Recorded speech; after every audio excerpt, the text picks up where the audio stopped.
এক পাগলে বলছে, আমার আল্লাহ যদি খুশি হয়ে আমাকে জাহান্নাম দেয় আলহামদুলিল্লাহ। এবার শিক্ষিত সমাজ যারা আমাদের মতো কিছু আছে না, বেশি পণ্ডিত, এবার যাই বলতেছে সবাই চাই জান্নাতে যাইতে, এই পাগলে চাই জাহান্নামে যাইতে। কত বড় গাদা। পাগলে মুস্কি হেসে বলে যায়, হ্যাঁ ঠিকই বলছেন, আপনাদের মতো সুস্থ আমি হতে চাই না, এই পাগলেই থাকতে চাই।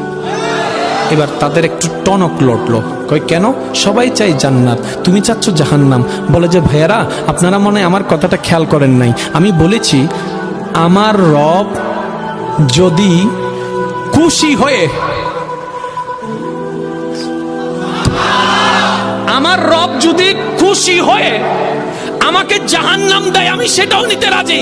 বলে যে এখনো বুঝলাম না। পাগল বলে জ্ঞান দিয়ে রবের বিষয় বোঝা যায় না, দিল দিয়ে বুঝতে হয়। আরে শুনো, রব যখন খুশি হয়ে যাবে জাহান্নামটা জান্নাত হয়ে যাবে, রব যখন নারাজ হয়ে যাবে জান্নাতটা জাহান্নাম হয়ে যাবে।